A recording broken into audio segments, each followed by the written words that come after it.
Okay, so this is going to cover, excuse me, the second part of Act 4. And let's see if I have time. We'll try to get to the beginning of Act 5 as well. So this is the second part of Act 4 where we left off in class with a poet. And that's where I'm going to pick up here. You want to be on page 70,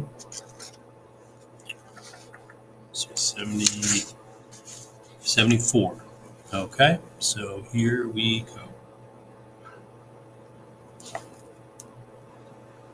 Let me go in to see the generals. There is some grudge between them. 'Tis not meet they be alone.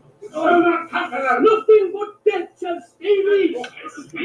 How now? What's the matter? For shame, you generals.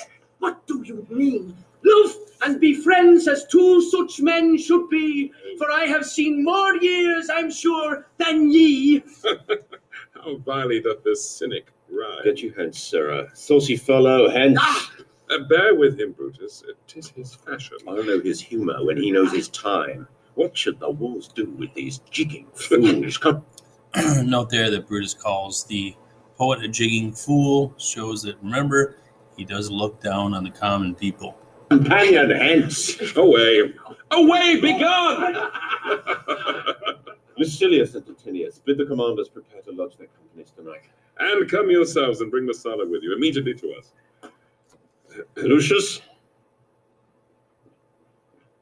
a bowl of wine.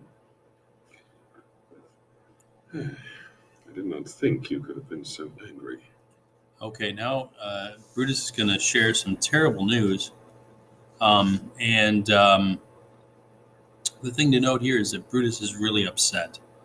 And he knows what's happened, and he's upset. And he shares it with Cassius because he trusts Cassius. Oh, Cassius, I am sick with many griefs.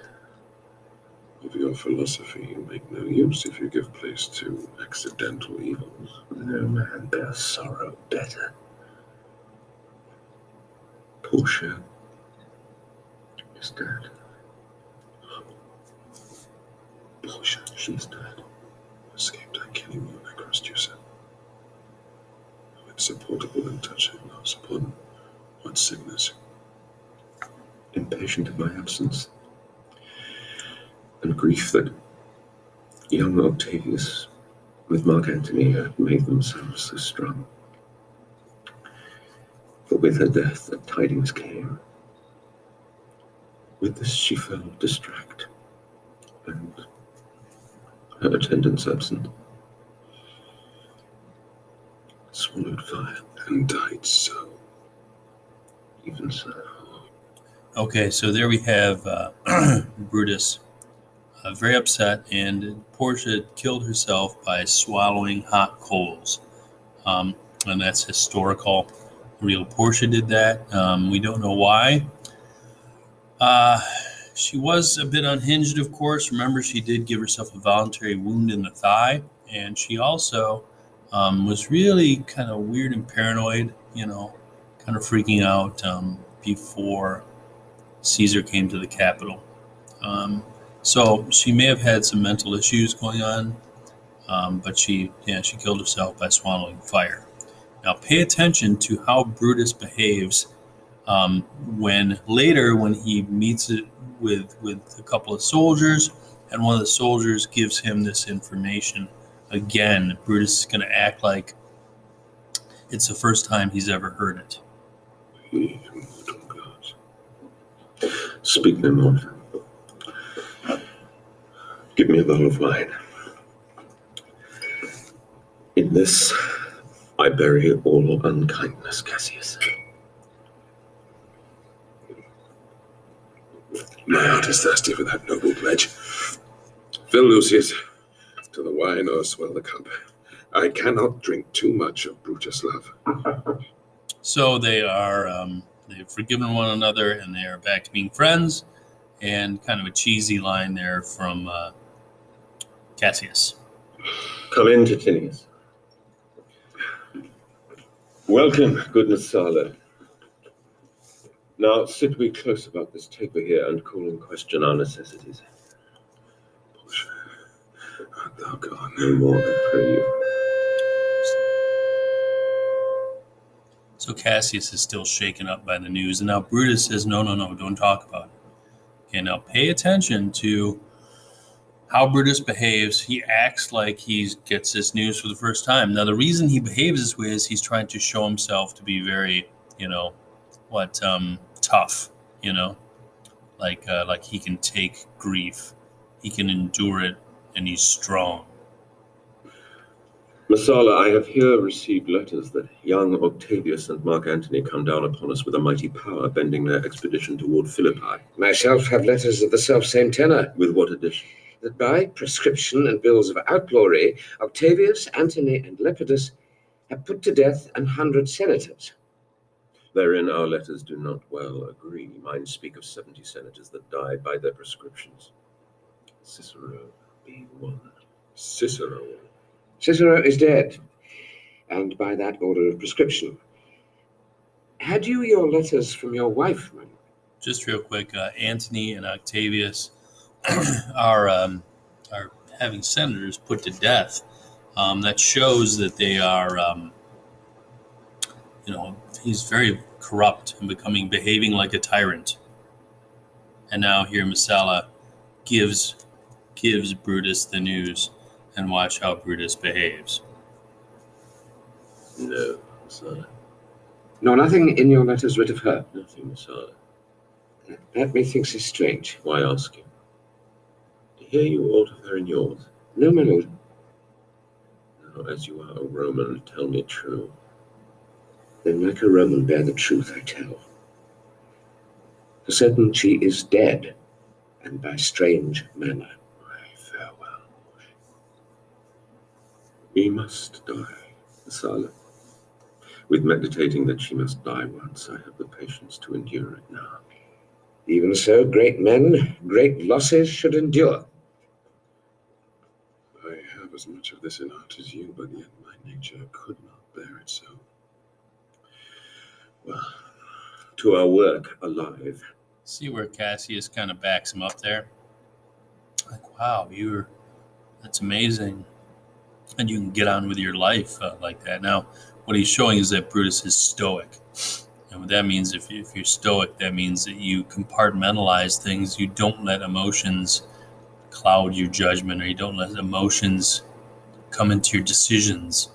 And that's where Cassius says, I have as much of this art as you do, the art of stoicism. All right. So now they got to talk. What are they going to do about Antony and Octavius? And basically, where they are in Sardis, they're up on a hill, kind of in the mountains. And Cassius is going to argue what they should do is wait for Antony and Octavius to come to them, for their armies to march to them, because he says they can rest then, they can wait for Octavius and Antony, and also they can build defenses, and the enemy will have to come uphill. They can see them coming, they can, plan ahead, and from a military point of view, it just makes sense. Brutus is going to say no, because between Sardis and Philippi, which is where Antony and Octavius are, there are cities that Cassius has taken over, and Cassius has not treated the people well.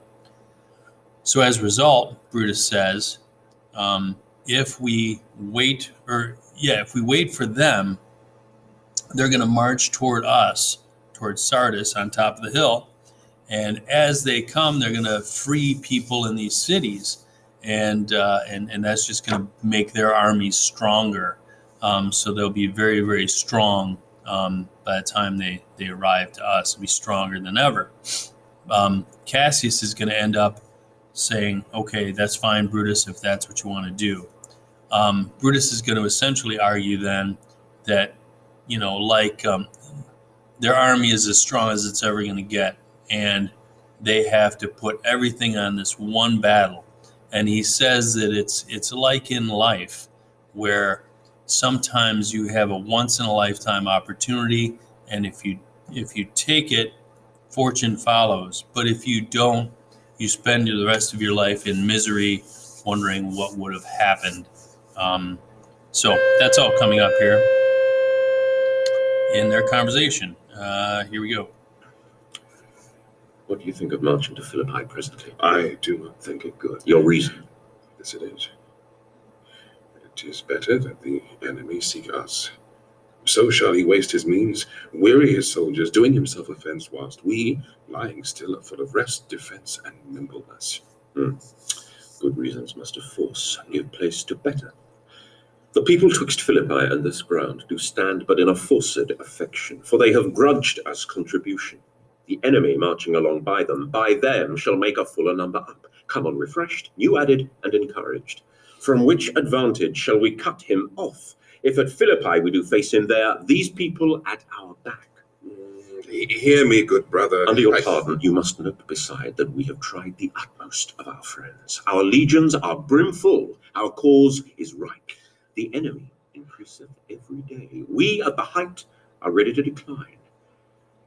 There is a tide in the affairs of men, which taken at the flood leads on to fortune. Omitted, all the voyage of their life is bound in shallows and in miseries. On such a full sea are we now afloat, and we must take the current when it serves, or lose our ventures. Then, Yeah, it's a really famous quote there, and that's one that you'll see again for your assignment. There's a tide in the affairs of men, which, taken at the flood, leads on to fortune, a once-in-a-lifetime chance that leads on to fortune. Omitted, all the voyage of their life is bound in shallows and miseries. So if you don't take that chance, you're going to be miserable for the rest of your life, wondering what would have happened. And on such a sea are we now afloat, and we must take the current where it serves, or lose our ventures. So now's the time. We have to take our chance now. with your will, go on. We'll along ourselves and meet them at Philippi. The deep of night is crept upon our talk, and nature must obey necessity, which we will niggard with a little rest. In that case, by the way, that word is not the slanderous word that we know now. In Shakespeare's day, it meant shorten. There is no more to say. No more. Good night. Early tomorrow will we rise and hence. Lucius, my gown. Farewell, good Messala. Good night, Titinius. Noble Cassius. Note there, again, Brutus doesn't see what's really happening. Noble Cassius. He's not noble, but Brutus can't see that. Good night and good repose. Oh, my dear brother. This was an ill beginning of the night. Never comes such division between our souls. Let it not, Brutus. Everything is well. Good night, my lord. Good night, good brother. Good night. Good night, though, Brutus. Farewell, everyone. Give me the gown. Where is thy instrument? Here in the tent. What, thou speakst drowsily? Poor knave, I blame thee not. Thou art o'erwatched. Call Claudius and some other of my men. I'll have them sleep on cushions in my tent. Varro and Claudius. Who's my lord? I pray you, sirs, lie in my tent and sleep. It may be I shall raise you by and by on business to my brother Cassius. So please you, we will stand and watch your pleasure. I will not have it so. Lie down, good sirs. It may be I shall otherwise bethink me. A couple things here. One, excuse me, Brutus is a good guy, and he would prefer if Varro and Claudius would sleep on cushions in his tent. Varro would much rather, because he's loyal to Brutus, believes in Brutus, he would rather keep watch while Brutus sleeps, but Brutus insists on him sleeping. And then Lucius is going to play his instrument. He's going to play his instrument, and as he's playing, he's so tired he falls asleep. And Brutus is going to take the instrument from him and kind of put him to bed. He's very fatherly with Lucius. And then later, when you hear Lucius say, when he's woken up suddenly and he says, "The strings, my lord, are false," meaning he doesn't have his instrument anymore. He fell asleep. He was playing and he woke up like, "Wow, where's my instrument?" Okay, here we go. Look, Lucius, here's the book I sought for, sir. I put it in the pocket of my gown. I'm sure your lordship did not give it me. Bear with me, good boy. I am much forgetful. Canst thou hold up thy heavy eyes a while and touch thy instrument a string or two? Aye, my lord, and please you. It does, my boy. I trouble thee too much, but thou art willing. It is my duty, sir. I should not urge thy duty past thy might. I know young bloods look for a time of rest. I have slept, my lord, already. It was well done, and thou shalt sleep again. I will not hold thee longer.